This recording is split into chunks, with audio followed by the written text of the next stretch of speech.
The air in the private dining room was so thick with failure you could taste it.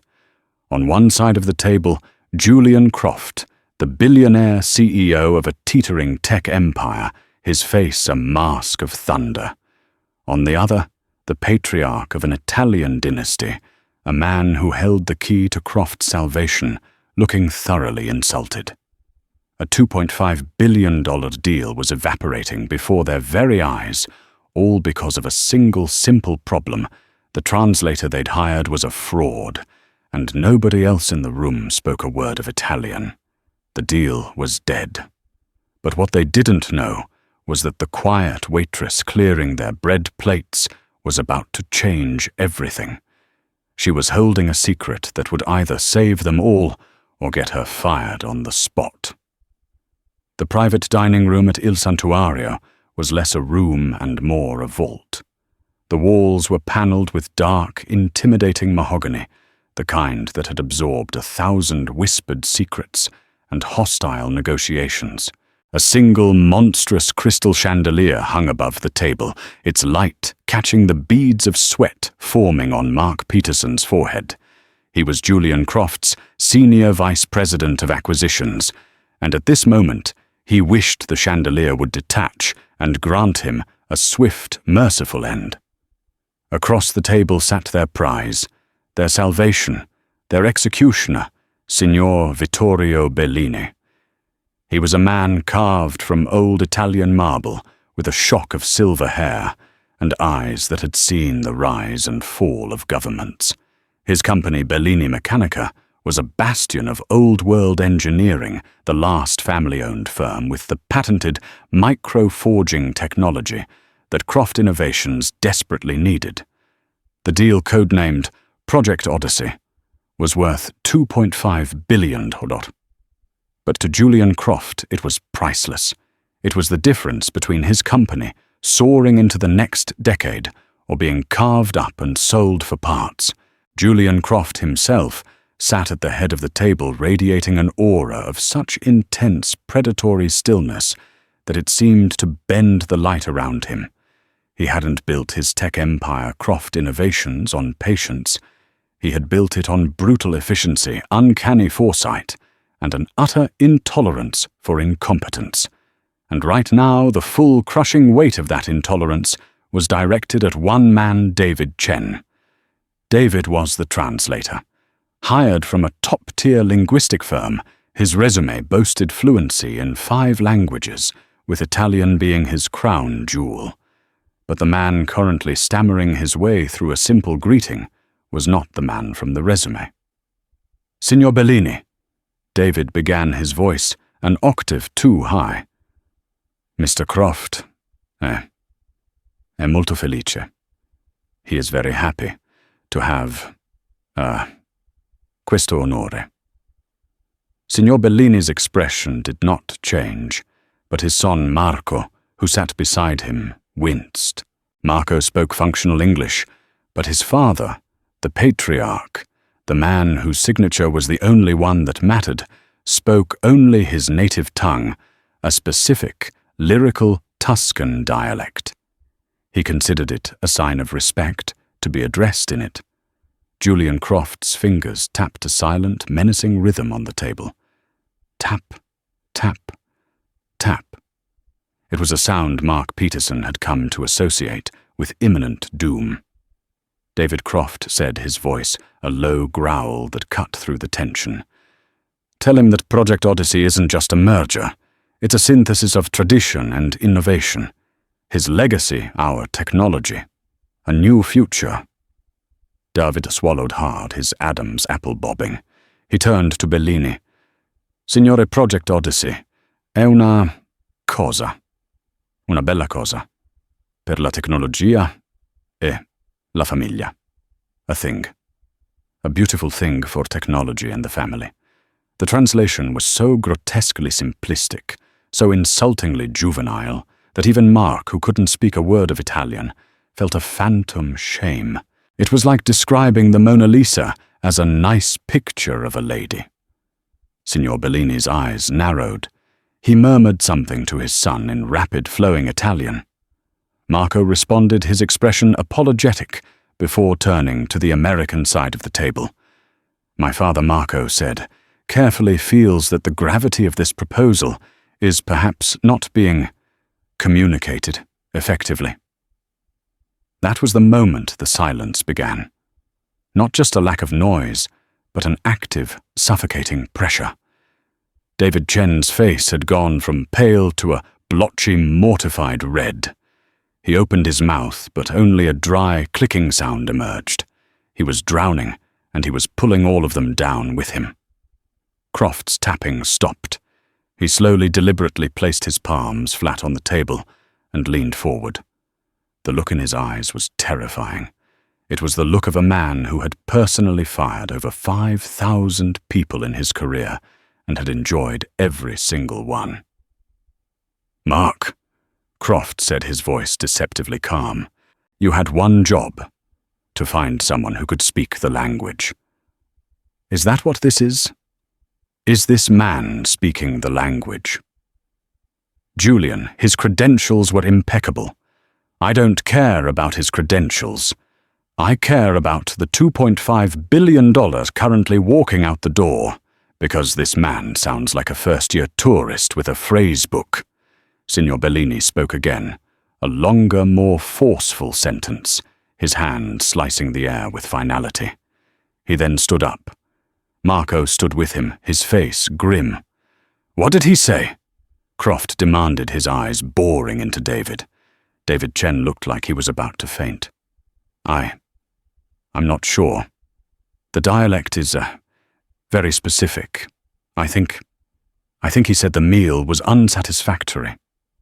Marco Bellini sighed, a sound of profound disappointment. "No." He corrected his voice, tinged with frost. "My father said that if you cannot be bothered to show him the basic respect of a coherent conversation, then you clearly do not respect his life's work, and he will not entrust his legacy to a man who holds it in such contempt. This meeting is over." The words, "This meeting is over," hung in the air like poison gas. Julian Croft's face, which had been a mask of controlled fury, began to contort into something far more dangerous. His entire empire, his legacy, was crumbling into dust over a linguistic blunder. It was an absurdity so profound it was almost a physical assault. Signor Bellini adjusted his tie, a gesture of impeccable dignity that served only to highlight the utter chaos on the American side. He gave a curt final nod and turned to leave. His son followed, his briefcase clicking shut with a sound of heartbreaking finality. "Stop them," Croft hissed at Mark Peterson, who was frozen in his chair. "Do something." Mark scrambled to his feet, his chair screeching against the polished floor. "Signor Bellini, please. A misunderstanding. We can—" He trailed off, realizing he had no solution. What could he do, Meme, the intricacies of a multi-billion-dollar technology merger? It was at this precise moment of unraveling that Amelia Russo entered the room. To the men in the room, if they noticed her at all, she was just a part of the scenery, a waitress, young, maybe late 20s, with dark, tired eyes, and hair pulled back in a severe functional bun. She wore the restaurant's starched black uniform, and in her hands she held a silver tray to clear the untouched bread baskets and water glasses. Her movements were quiet, efficient, and designed to make her invisible. For the past 20 minutes, while serving the adjacent private room, Mia had overheard the disaster unfolding. The snippets of conversation were a car crash in slow motion. She'd heard David Chen's clumsy textbook, Italian, a language stripped of its soul and rhythm. It was an academic's Italian, sterile and formal, utterly useless for conversing with a man like Vittorio Bellini, whose speech was steeped in the idioms and earthy poetry of the Tuscan countryside. Then she heard Signor Bellini's own voice, sharp, elegant, and laced with an irritation that was rapidly curdling into disgust. And it was a voice she recognized, not the man himself, but the cadence, the very music of his words. It was the Italian of her grandfather. It was the language of her childhood, spoken over simmering pots of Sunday gravy, and while sanding down antique furniture in a dusty workshop. She saw the two Italians reach the door. She saw the panic on Mark Peterson's face and the volcanic rage building in Julian Croft. She saw the translator David Chen looking down at his shoes as if hoping the floor would swallow him whole. Everything in her screamed to stay invisible, to do her job, clear the table, and go home to her tiny apartment and the pile of bills on her kitchen counter. Getting involved was not her job. It was dangerous. The manager, a severe man named Jean-Pierre, would fire her in a second for overstepping her bounds. She needed this job.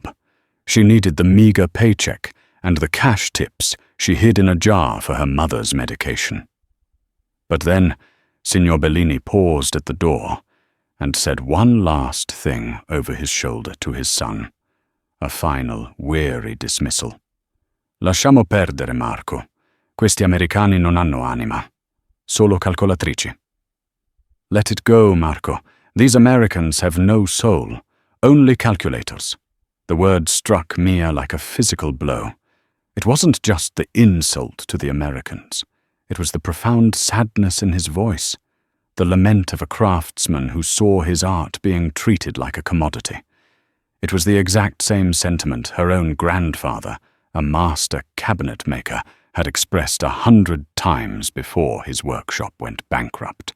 In that instant, something inside her snapped. It was a potent cocktail of indignation, empathy, and the sheer maddening frustration of seeing her own hidden expertise lie dormant while fools destroyed fortunes. Her life was a story of untapped potential, of a brilliant mind trapped by circumstance. She had a degree in linguistics and art history from Columbia University that she couldn't even put on her resume because it made her look overqualified for the menial jobs she could get. She spoke 4 languages fluently, and she spent her days asking people if they preferred still or sparkling. The risk was enormous: humiliation, unemployment. But the alternative to stand by and do nothing to let this man walk away, feeling so utterly misunderstood, to let her own skills atrophy in silence, suddenly felt so much worse. Her heart hammered against her ribs. Her hands holding the silver tray trembled slightly.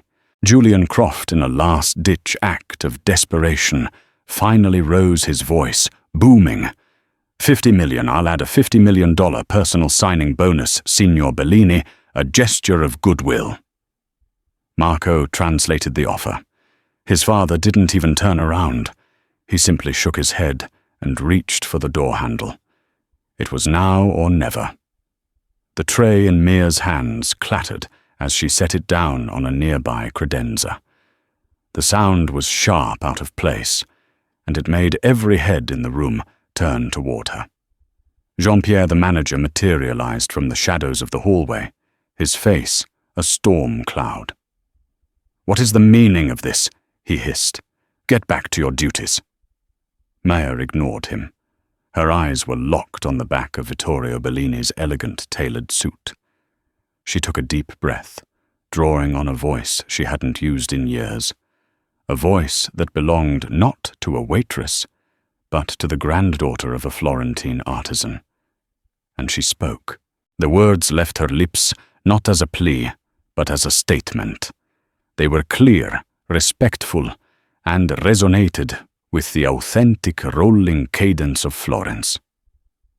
Signor Bellini, la sedia di suo nonno non era fatta di calcoli ma di legno e di cuore. Forse anche questo accordo può essere lo stesso.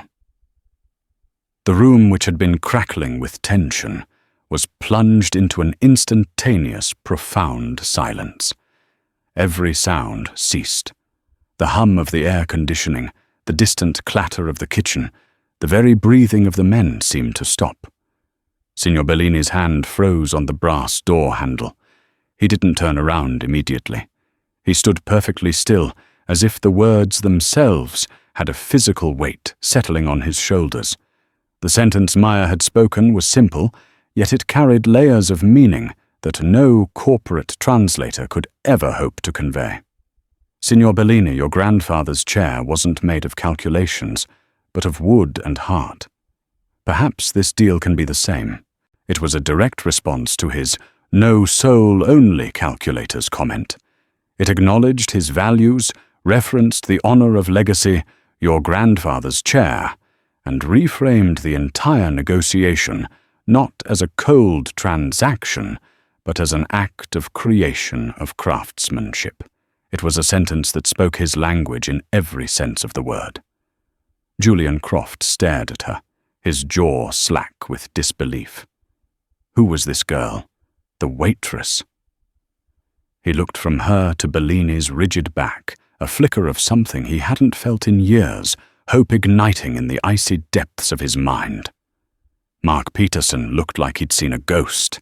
David Chen, the disgraced translator, had shrunk into the corner trying to become one with the wallpaper. Jean-Pierre, the manager, recovered first. He strode towards Mia, his face purple with rage. "Amelia, you are fired. Get out of this room immediately. My sincerest apologies, gentlemen." He reached for her arm, but before he could touch her, Signor Bellini slowly, deliberately turned around. He ignored Croft, ignored his son, ignored everyone. His sharp, intelligent eyes, which had been cold and dismissive, were now filled with a burning curiosity. He looked directly at Mia, studying her, as one might study a rare and unexpected work of art. He spoke his voice, no longer sharp, but a low, questioning rumble. "Ci sei tu, ragazza, che parli con la voce di casa mia? Who are you, girl, that you speak with the voice of my home?" Before Mia could even formulate a response, Julian Croft's mind, a machine built for identifying and seizing opportunity, had rebooted. He saw the shift in Bellini's demeanor. He saw the opening. He didn't know what she'd said, but he knew it had worked like a key in a lock he didn't even know was there. He took a step forward, holding up a hand to the spluttering manager. "Jean-Pierre." Croft's voice was like steel. "Shut up! Not another word!" Jean-Pierre froze, his mouth hanging open. The sheer authority in Croft's voice was absolute. Croft then turned his gaze to Mia. His expression was unreadable, a mixture of shocked suspicion and a predatory interest. "You," he said, his voice low. "What did you just say?" Mia's courage, which had flared so brightly now, threatened to desert her. She was standing in the center of a vortex of power, a simple waitress who had just interrupted a multi-billion-dollar negotiation and publicly defied her boss. But then she looked at Signor Bellini, and she saw in his eyes not just curiosity, but a flicker of respect. It was enough. She straightened her spine. "I told him," she said, her voice clear and steady, her English as precise as her Italian, "that you have a soul. I just told him you don't speak his language." She then turned back to Vittorio Bellini, leaving a stunned Julian Croft in her wake, and answered his question in the same flawless, warm Italian. "Mi chiamo Amelia Russo, signore, e la voce di casa sua è anche la voce della mia famiglia. Mio nonno era un artigiano di Firenze. My name is Amelia Russo, sir, and the voice of your home is also the voice of my family. My grandfather was a craftsman from Florence." A subtle, profound change occurred in Vittorio Bellini's face. The name Russo, combined with the mention of Florence, resonated with him. He took a step back toward the table, his eyes never leaving Mia. His son Marco watched the exchange, a slow smile of disbelief spreading across his face. The deal was no longer over. The meeting had not ended. It was being reborn right here in the hands of a waitress nobody knew.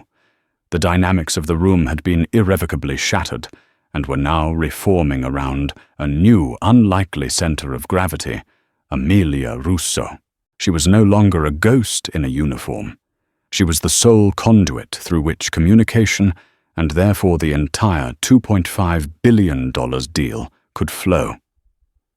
Signor Bellini gestured gracefully towards the chair he had just vacated. "Signorina Russo, prego." "Please." He was inviting her to the table, not just to speak, but to sit. Mia hesitated for a fraction of a second. This was a line she had never imagined crossing. Jean-Pierre the manager looked as if he might have an aneurysm, but a single glacial stare from Julian Croft kept him pinned to the wall. With a deep breath, Mia pulled out a chair, not one of the main seats, but one slightly back from the table, a position of an interpreter, not a negotiator, and sat. Croft, seizing the momentum, sat back down at the head of the table. "All right, Miss Russo," he said, his voice all business, but with a new undertone of respect. "Let's start over. Tell Signor Bellini." He paused, rethinking his typically aggressive approach. He looked at Mia. "No. Ask him. Ask him what his primary concern is. Not about the numbers, about the soul of his company." It was the first time Croft had ever used the word soul in a negotiation. Mia turned to Bellini. She didn't just translate Croft's words verbatim. A machine could do that. Instead, she acted as a true interpreter, understanding the intent and cultural context behind the words. Signor Bellini, il signor Croft, capisce che la sua azienda non è solo un affare, ma un'eredità. Desidera sapere dal cuore di un fondatore a un altro quale sia la sua più grande paura nel considerare questo futuro insieme. Signor Bellini, Mr. Croft understands that your company is not just a business, but a legacy. He wishes to know from the heart of one founder to another what is your greatest fear in considering this future together. The use of "from the heart of one founder to another" was her own addition. It reframed Croft from a corporate predator into a peer, a creator just like Bellini. Vittorio Bellini leaned forward, his gnarled hands resting on the table. He began to speak, and this time his words were not sharp or dismissive. They were a torrent of passion, concern, and history. He spoke for nearly 5 minutes, his voice rising and falling, his hands carving shapes in the air. He spoke of his father, who founded the company with a single lathe after the war. He spoke of the 100 families in his village in Tuscany who depended on the factory. He spoke of the pride in seeing the Bellini stamp on a piece of machinery, a mark of indestructible quality, not mass-produced disposability. He feared that an American tech giant would see his workers as numbers on a spreadsheet, his factories as assets to be stripped, and his legacy as a brand name to be slapped onto inferior products. He feared the erasure of his family's identity. Mia listened intently, her head tilted, absorbing not just the words but the emotion behind them. She didn't take notes. She didn't need to. She was internalizing his entire being. When he finished, an expectant silence fell. Croft looked at her, his impatience for once held in check by a raw, desperate curiosity. Mia turned to him. "Signor Bellini is not concerned about the money," she began, her voice calm and authoritative. "He is terrified of becoming a ghost. He said his father didn't build Bellini Meccanica with venture capital. He built it with his own 2 hands to feed his neighbors after the war. There are 100 families who have worked for his company for 3 generations. He sees them not as employees, but as his extended family. He's afraid that Croft Innovations will see his craftsmen as redundancies and his factories as inefficiencies. He says he can still smell the oil and steel on his father's hands when he comes home at night, and he is afraid you will replace that with the smell of antiseptic and pink slips. His fear is that you will buy his company's body, but you will throw away its soul." The room was silent. Mark Peterson stared at Mia, dumbfounded. The clarity and power of her interpretation were staggering. She had not only translated the words, but had conveyed the very essence of the old man's fears. His history, his profound sense of responsibility. For the first time, Julian Croft truly understood. His entire strategy had been wrong. He'd been leading with numbers, with synergy, with market disruption. He'd been trying to buy a company. He now realized he needed to court a family. He looked at Mia, then at Bellini. "Tell him." Croft said, his voice softer, now stripped of its usual arrogance.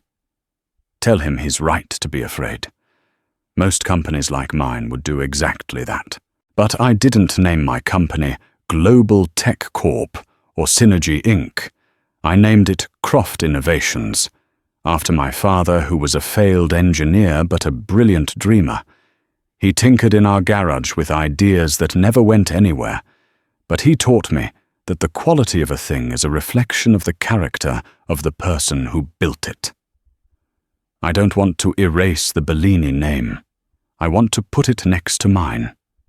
Bellini Croft. Tradition and tomorrow. Tell him I don't want to fire his craftsmen.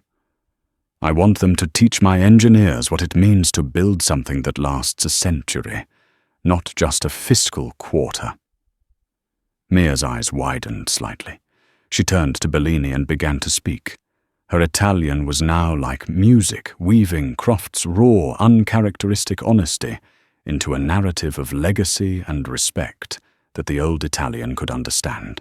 She used analogies he would appreciate, comparing the fusion of their companies to the grafting of a strong new branch onto a venerable old olive tree.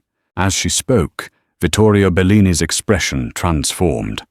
The suspicion melted away, replaced by a deep, thoughtful consideration. He saw the truth in the message, a truth that had been utterly lost in translation before. He saw a glimmer of a kindred spirit in the ruthless American CEO, a spirit that had been buried under layers of corporate armor. He murmured something to Mia, his eyes still on Croft. "What did he say?" Croft asked. Mia smiled faintly. "He wants to know what your father's name was." "Arthur," Croft replied, a flicker of memory in his eyes. "Arthur Croft." Mia relayed the name. Signor Bellini nodded slowly, as if committing it to memory. He then looked at Mia, a new, more personal question in his eyes. "E il tuo nonno, signorina Russo, il tuo nonno di Firenze. Come si chiamava? And your grandfather, Miss Russo, your grandfather from Florence. What was his name?" The question, though simple, shifted the atmosphere once more. It was no longer a negotiation. It felt more like an interrogation of history, a connecting of disparate threads that stretched across oceans and generations. All eyes were on Mia, the unexpected linchpin holding this fragile new understanding together. "My grandfather's name," Mia said, her voice softening with a mixture of pride and old sorrow. "Si chiamava Enzo. Enzo Russo." She said the name first in Italian, as a direct answer to Signor Bellini. A flicker of recognition sparked in the old man's eyes, a faint but definite glint. He leaned forward slightly, urging her to go on. Mia switched back to English for the benefit of Croft and his team, but her gaze remained on Bellini. "His name was Enzo Russo. He was a cabinet maker, not a famous one. He had a small workshop on the Via dei Ginori, not far from the Medici chapel. He didn't make furniture for kings or popes. He made it for people. Kitchen tables where families would eat for 50 years, cradles that would hold 3 generations of babies, wardrobes that held the smell of a grandmother's perfume long after she was gone. He used to say his job was to build the silent witnesses to people's lives." As she spoke, a vivid picture formed in the minds of everyone present. They could almost smell the sawdust and the varnish, see the calloused hands of an old craftsman working late into the night under a single bare bulb. She was no longer just translating. She was telling a story, her own story, and it was a story that mirrored Bellini's in its themes of legacy, craftsmanship, and quiet dignity. What happened to him? Julian Croft asked, his voice, gentle a tone so foreign to his colleagues that it was almost shocking. A shadow passed over Mia's face. The world changed, she said simply. Mass production, flat-pack furniture. People wanted things that were cheap and fast, not things that were built to last. The workshop struggled for years. My father tried to keep it going after Enzo passed, but the debts were too much. We lost it. We lost everything. We came to America for a new start when I was 16. She paused, taking a steadying breath. I studied linguistics and art history at Columbia. I wanted to work in a museum to preserve the kind of artistry my grandfather embodied. But my father got sick. The medical bills? Well, they're the reason I'm good at carrying 3 hot plates at once. The confession hung in the air, a stark and poignant testament to the chasm between talent and opportunity. She was the living embodiment of what Bellini feared, a legacy, dismantled, a heritage, squandered, a brilliant mind, forced into menial labor by the brutal calculus of modern economics. Vittorio Bellini stared at her, his face a mask of intense concentration. The name Enzo Russo, the Via de Ginori, the story of the workshop, it was all churning behind his eyes. He slowly turned to his son Marco and spoke in a low, urgent tone. Marco listened, his own eyes widening in astonishment. He pulled out his phone, typed something quickly, and his jaw dropped. He showed the screen to his father. The old man nodded, a slow, grim confirmation. "My God," Marco breathed, looking from his phone to Mia. "Signorina Russo. Mia." Everyone leaned in. What was it? Marco looked at his father, who gave a slight, almost imperceptible nod. He was granting permission to share a piece of history. "My grandfather," Marco began, his voice filled with awe, "was a young man after the war. His family had lost everything. He had an apprenticeship with a machinist, but he had no tools of his own. He couldn't afford them. There was a cabinet maker who had a workshop near his. This cabinet maker saw my grandfather's ambition. He saw his hands, a craftsman's hands. For 6 months, this man let my grandfather use his workshop at night, for free. He gave him scrap wood to practice on. When my grandfather finally got his first big contract, he couldn't afford the lathe he needed to complete it. This cabinet maker, he co-signed a loan for my grandfather. He put his own struggling business on the line for a young man he barely knew." He paused, letting the weight of his words settle. "That cabinet maker," Marco said, his eyes locking with Mia's, "was your grandfather, Enzo Russo. He is the reason Bellini Meccanica exists. My grandfather told my father that story 100 times. 'Never forget the kindness of the carpenter,' he would say. We thought his family line had vanished after the workshop closed. We tried to find you." The revelation was a thunderclap. It was a twist so profound, so utterly unbelievable that it felt like something from a novel. Julian Croft sat back in his chair, completely stunned. Mark Peterson simply gaped. Maya felt the floor drop out from beneath her. Tears welled in her eyes, blurring the faces around her. Her grandfather, a man she remembered as a quiet, defeated figure in his final years, had been a kingmaker. His simple act of kindness, a footnote in her family's tragic history, was the seed from which the entire Bellini empire had grown. Vittorio Bellini stood up. He walked around the table, not to leave but toward her. He stood before her, the great patriarch of Italian industry, and he placed a gentle, weathered hand on her shoulder. He looked at Julian Croft, and then spoke, his voice thick with emotion, his words directed at Mia, but meant for everyone. «Di a quest'uomo», he began, «che la mia azienda non è in vendita». Tell this man that my company is not for sale. A shard of ice shot through Julian Croft's heart. After all this was, he still going to refuse? Mia looked up at Bellini, confused, heartbroken. But the old man's eyes were not cold. They were warm. He continued speaking, finishing his thought. Mia's expression shifted from despair to utterly radiant disbelief. She turned to Croft, the tears now tracing paths down her cheeks. He said, she translated her voice, trembling, that his company is not for sale. He says you do not buy family. He says it is a gift to be joined. He has one condition for the merger, just one.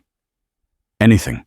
Croft breathed his entire future, hanging on her next words. He says the deal Project Odyssey will proceed, Mia said, on the condition that the Bellini-Croft partnership is not a partnership of two entities, but of three. Bellini-Croft and Russo. He wants you to give me a board seat. A board seat. The words echoed in the mahogany-paneled room, rearranging the known universe. It was an offer so far beyond the realm of possibility that for a moment no one knew how to react. Mark Peterson's mind simply refused to process it. A waitress, an incredibly gifted, historically significant waitress, but a waitress nonetheless, being offered a seat at the table of a multi-billion-dollar transatlantic corporation. Julian Croft, however, was not most people. His mind, which operated at the speed of light, had already processed the request, analyzed its implications, and understood its brilliance. This wasn't charity. This wasn't a sentimental gesture.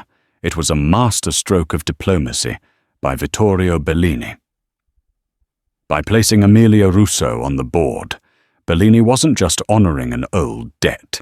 He was embedding a permanent cultural translator, a living bridge into the very DNA of the new company. He was ensuring that the soul he was so terrified of losing would have a permanent guardian. She would be the keeper of the covenant, the voice of home, as he had called her. It was a move of profound wisdom and strategic genius. Croft looked at Mia. He saw her stunned, tear-streaked face, her waitress uniform that now seemed like a ridiculous costume, and he saw past it. He saw the sharp intellect, the linguistic prowess, the deep emotional intelligence that had saved him from ruin. He saw the descendant of a man whose character had literally built fortunes. He had come here looking for a technology patent. He had found a human asset 1,000 times more valuable. He didn't hesitate. He didn't need to consult his board or his lawyers. A man like Julian Croft didn't get to where he was by committee. He got there by recognizing pivotal moments and acting with absolute conviction. He stood up, his towering frame commanding the room. He looked directly at Vittorio Bellini and gave a sharp, decisive nod. Then he turned to Mia. "Miss Russo," he said, his voice ringing with authority. "I believe you are dramatically underemployed. The offer is accepted. However, a board seat is ceremonial. You're too valuable for that." He began to pace his mind, already building the future. "You're not just going to be a board member. You're going to be the head of a new division, the director of cultural integration and heritage. You'll be the official liaison between all Bellini and Croft operations. You'll have an office next to mine, a staff and a budget that will make Mark here weep. You will ensure that we don't just merge our balance sheets, we merge our values. Your first task will be to relocate to our headquarters in San Francisco. Your second will be to establish a joint apprenticeship program named the Enzo Russo Fellowship to train a new generation of artisans and engineers in both Tuscany and Silicon Valley." He stopped in front of her, his eyes blazing with the excitement of a new grand vision. "We will not let what happened to your grandfather's workshop happen again. We will build things that last. That is your mandate. Your salary will be commensurate with these responsibilities. Let's start at 7 figures and see where we go. Do we have a deal?" Mia sat frozen, listening to the architecture of her entire life being demolished and rebuilt in the space of 30 seconds. Director, San Francisco, a fellowship named for her grandfather. 7 figures. The words were alien from a language she didn't know. The sheer velocity of the change was dizzying. 1 hour ago, her biggest concern was whether a customer at table 7 would leave her a decent tip. Now she was being handed a pivotal role in a global corporation. She looked at Vittorio Bellini. He smiled a genuine warm smile that transformed his stern face. He gave her a paternal nod, a look that said, "This is your birthright. This is where you belong." She looked at Julian Croft, the intimidating titan of industry, who was looking at her not as a waitress, but as his most crucial partner. The tears of shock and sorrow had been replaced by a rising tide of empowerment. It was the feeling of a key finally turning in a lock that had been rusted shut for years. All her knowledge, all her skills, all the parts of herself she had been forced to hide away were not just being seen, they were being celebrated, valued, and put at the center of a grand enterprise. She rose from her chair, her back straight, her exhaustion replaced by a surge of adrenaline. She was no longer Amelia Russo, the waitress. She was Amelia Russo, the granddaughter of Enzo Russo. She was the bridge. "Yes, Mr. Croft," she said, her voice steady and clear without a trace of a tremble. "We have a deal." With that, she extended her hand.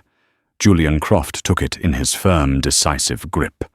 Then, in a move that stunned everyone, Vittorio Bellini placed his own hand over theirs, sealing the pact. The 3 of them stood there for a moment, the old world, the new world, and the interpreter who bound them together, a living tableau of a future no one could have predicted. The handshake was the true signing of the contract. The lawyers and the paperwork would follow, but in that room, the real work had been done. It was a covenant, built not on numbers and clauses, but on a shared history, a rediscovered debt, and the extraordinary courage of one woman who dared to speak up. An hour later, the private dining room, the crucible where a life had been unmade and forged anew, was quiet. The lingering aroma of expensive wine and triumph hung in the air. The Bellinis had only just departed their exit, a stark contrast to their near departure earlier. There was no frost, no grim finality.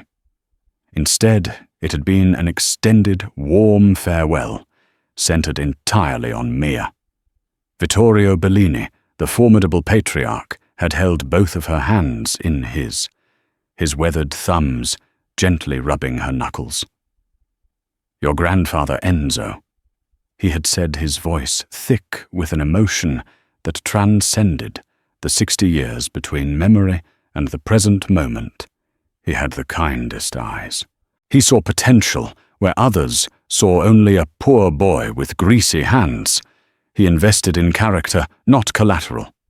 You have his eyes, Amelia. You see the heart of things. Never lose that. It is a gift more rare than any technology. He had embraced her. Then, a true paternal hug that smelled of fine cologne and old wool, and made her promise that her first transatlantic flight in her new role would be to his villa in Tuscany, not as a liaison, but as familiar. Marco Bellini, the modern son, had shaken his head in continued wonder. "I have a master's degree from Bocconi University," he'd told her with a wry, admiring smile. "I've studied negotiation tactics, market analysis, synergy models. And today, I learned the most valuable lesson of my career from a waitress who quoted the soul of a carpenter. You are going to be a legend, Amelia Russo." Now they were gone, and all that remained were Julian Croft, Mark Peterson, and Mia herself. Croft was a man re-energized, a predator who had not only captured his prize, but discovered a whole new ecosystem in which to hunt. He paced the length of the room, his phone pressed to his ear.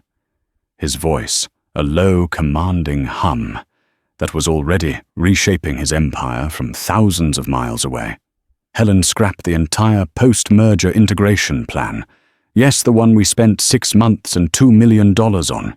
It's obsolete. We have a new chief integration officer. No, it's not someone from Bain or McKinsey. Her name is Amelia Russo. Yes, I'm aware you've never heard of her. You will. Book her a first-class ticket from JFK to SFO open-ended, and get corporate housing on the line. I want a 2-bedroom apartment for her in Pacific Heights by Monday. The view has to be of the bridge, non-negotiable. Expense it to my personal account. I'll deal with the board later. Well, because she is the only person on this planet who understands the asset we just acquired. She is the asset. While he was architecting the logistics of her new reality, Mia quietly excused herself. She walked away from the mahogany-paneled vault, her steps feeling strangely light on the plush carpet. She navigated the labyrinth of corridors back to the heart of the restaurant's machinery, the clatter of dishes and the shouted orders of chefs growing louder. She was heading for the staff locker room, a place that just hours ago had represented the entirety of her world. The room was a cramped, windowless box that smelled perpetually of bleach-stale coffee and collective exhaustion. Her locker number 37 was dented at the corner. Inside was her worn copy of Dante's Inferno, a half-eaten protein bar, and a photo of her parents, younger and smiling, tucked into the door.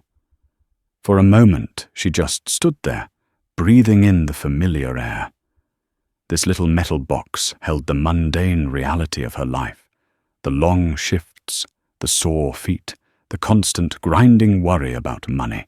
Every hope she'd allowed herself to have felt small and distant, a lottery ticket dream. The idea of a life beyond these walls had been a fantasy, a story she read about in books. A wave of vertigo washed over her, director of cultural integration and heritage.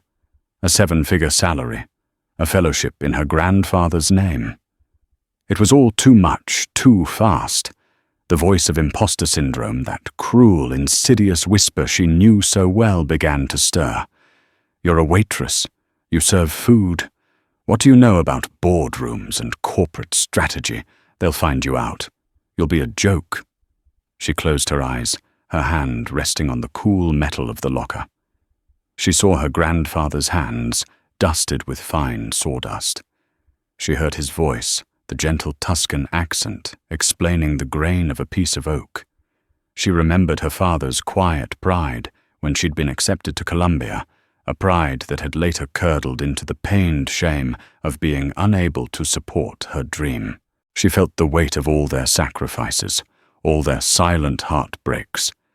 This wasn't just for her. It was for them. It was the redemption of the Russo name. The fear didn't vanish, but it receded, replaced by a cold, clear resolve. What had she done today? She had listened. She had understood. She had translated not just words, but meaning. She had built a bridge. Was that so different from what her grandfather had done? He had joined pieces of wood to make something strong and beautiful. She would join cultures to do the same. The scale was different, but the craft was the same. She changed quickly, pulling on the simple jeans and sweater she'd worn to work that morning. They felt both intimately familiar and like the clothes of a stranger.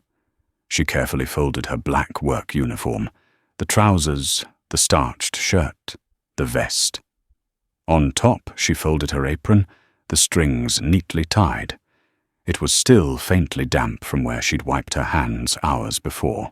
It was a tangible piece of her old life, A life of being overlooked, of being invisible, of surviving. When she returned to the private dining room, carrying the folded uniform, Croft was off the phone, looking at his watch. Mark Peterson stood awkwardly still, reeling from the day's whiplash of events. "Ready to go, Miss Russo?" Croft asked. The title still sounded strange, a beautiful, ill-fitting garment. "Almost," she said. She walked not to the head of the table where Croft had sat, nor to the side where Bellini had presided. She walked to the simple, unassuming chair she herself had occupied, the one slightly set back from the table, the interpreter's chair. With a reverence that felt almost ceremonial, she placed her folded uniform on the seat, with the apron laid carefully on top. It was a surrender and a declaration. She was leaving behind the servitude, the invisibility, the struggle. But she was also honoring it. That apron was her history. It was the reason she had been in that room at that moment. It was the chrysalis from which she had just emerged. Leaving it there felt right, a silent monument to the woman she had been. "Mia," Mark Peterson said, his voice husky with genuine emotion. He had aged a decade in the past 3 hours. Thank you. I was a dead man, walking. You didn't just save a deal, you saved my family from ruin." Mia looked at him, seeing not a powerful executive, but just a man terrified of failure like anyone else. "You hired a bad translator, Mark. It can happen." "No." Croft's voice cut in sharp as ever, but with a new didactic edge. It was a systemic failure. We look for credentials, for keywords on a resume. We use data.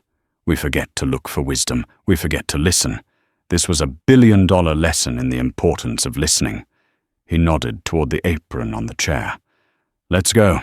Your new life is waiting, and frankly, you're already behind schedule." They walked out of the room, leaving the folded uniform as the sole occupant at the massive table. As they emerged into the restaurant's main hallway, Jean-Pierre, the manager, practically materialized from the woodwork.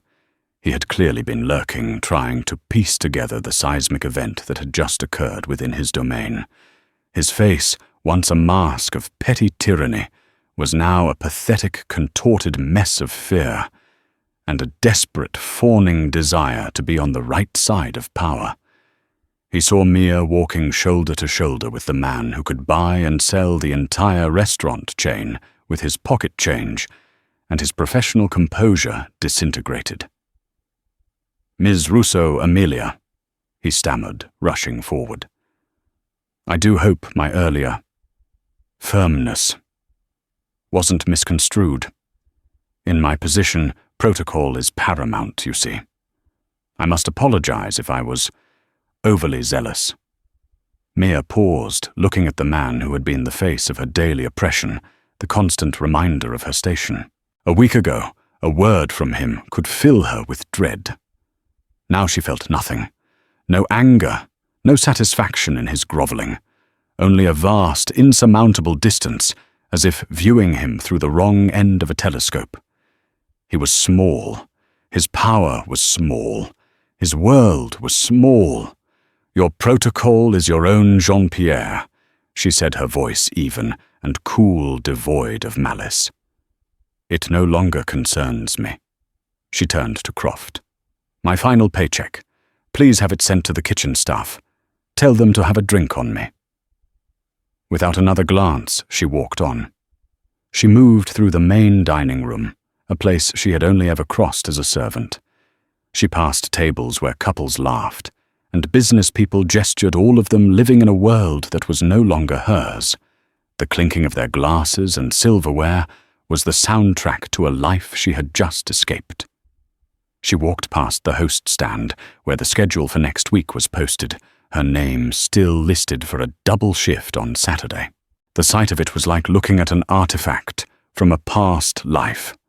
Then she was at the heavy oak doors. Julian Croft pushed one open for her, a gesture of chivalry so unexpected it was almost comical. She stepped out into the cool electric embrace of the New York City night. The air was crisp tasting of freedom, The sky, once a ceiling, was now a canopy of infinite glittering lights, each one a destination, a possibility. A sleek black limousine, an S-Class Mercedes, purred at the curb like a patient panther. The driver, alerted by a signal from Croft, already had the rear door open. This was a vehicle she had only ever seen from the outside, carrying the anonymous, powerful people she served. Now it was waiting for her. She slid onto the soft leather seat, the interior smelling of wealth and quiet efficiency. Croft got in beside her, and the door closed with a solid, satisfying thud, shutting out the noise of the city and the last vestiges of her former life. As the car pulled silently away from the curb, leaving Il Santuario and its dramas shrinking in the rearview mirror, Mia looked at her own reflection in the tinted window. It was her face, yes, but the exhaustion was gone from her eyes, replaced by a fire that was both terrifying and exhilarating. She thought of her grandfather, Enzo Russo, a craftsman who died believing his legacy was a bankrupt workshop and a family in exile. She wished with an ache in her heart that she could tell him, "Nonno, your kindness was not a weakness. It was an investment. Your character was your greatest creation. It wasn't built of wood. It was built of something far more enduring." And tonight, 60 years later, the debt was repaid with interest beyond imagining. The story had not ended in failure. It had just been waiting for the right translator. The limousine accelerated, merging into the river of light flowing down the avenue. Julian Croft, for once, was silent, looking out his own window. Finally, he turned to her. "Are you ready for this, Amelia?" he asked, his voice unexpectedly quiet. Mia turned from her reflection and looked forward through the front windshield at the endless road unfolding before them. "I was born ready, Mr. Croft," she said. "I was just waiting for the world to catch up." YouTube conclusion and call to action, to be read with inspiring, uplifting music. In the end, it wasn't a team of high-powered executives or slick lawyers that saved the day. It was one person in a role everyone overlooked, who carried a hidden key inside her, the key of her own history, her own language, her own forgotten legacy. Amelia Russo's story is a powerful reminder that our greatest assets are often the things we carry inside us, the skills and heritage that don't always fit on a resume. It's a testament to the fact that potential is everywhere, often in the most unexpected places, just waiting for a single moment of courage to be unleashed. What hidden talents are you holding on to? Have you ever witnessed a moment where an unlikely hero completely changed the game? Share your stories in the comments below. We read every single one. If this story moved you, please hit that like button, share it with someone who needs to hear it, and make sure you subscribe and ring that notification bell. You never know when the next incredible true story will change the way you see the world. Thank you for watching.